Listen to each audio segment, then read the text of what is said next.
the other aspect this year is about launching new products into the marketplace and generally across the globe, looking at how we improve and grow out our community tourism projects. So busy constantly and constantly growing as a business as well. So Thailand is always popular, genuinely, but we've also increased some of our product portfolio in there so that we get off the beaten track. So we have a Northern Hills Drive trekking tour that's exceptionally popular because it's getting out of the traditional Bangkok, etc., and it's going out and seeing more of the destination. Nepal is what we think is going to be a big destination for us next year. It's 5 years since the earthquake, so they're ready, the infrastructure's back in play, and I think this is the time that we're going to start to see Nepal really grow out as a destination.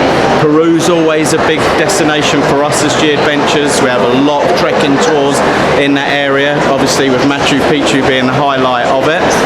But we've just launched new tours, so shorter duration hikes to Machu Picchu that are centered around 3, 4 and 5 nights outside of the the traditional 7 and 10 night treks that we run in that area. So they're really some of the key places for us in the next 12 months. As our business has been growing double digit for that period of time, so you've got some destinations that will slow down a little bit.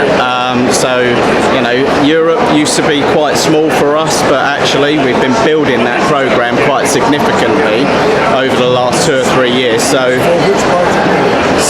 it's like Morocco, Egypt, growing very quickly for us, the Steins, likewise, traditional Germany, Italy, the UK, Ireland's a new program for us next year as well.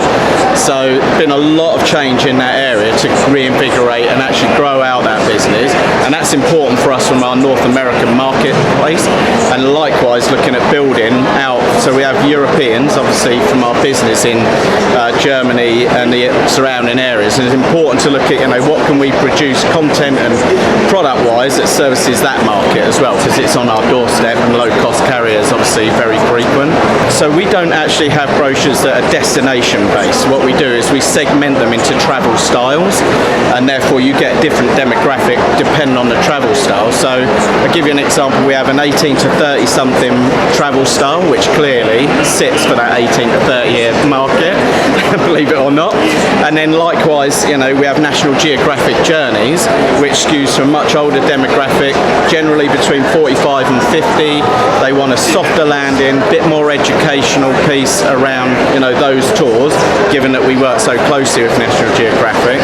Then we've got, at the other extreme, our expedition ship that does the polar regions, and you could have any age group on that because it's really a bucket list type excursion.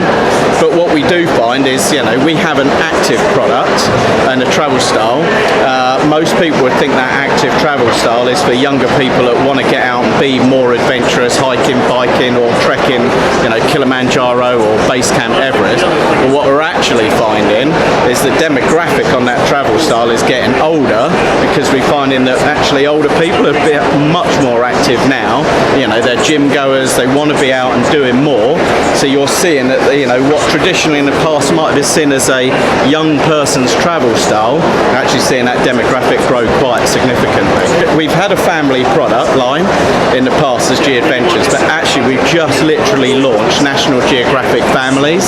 So, that really is about the storytelling, the magic of National Geographic. Think about the channel and the wildlife, etc. And it's weaving all of what's great about National Geographic, but bringing that into the family space.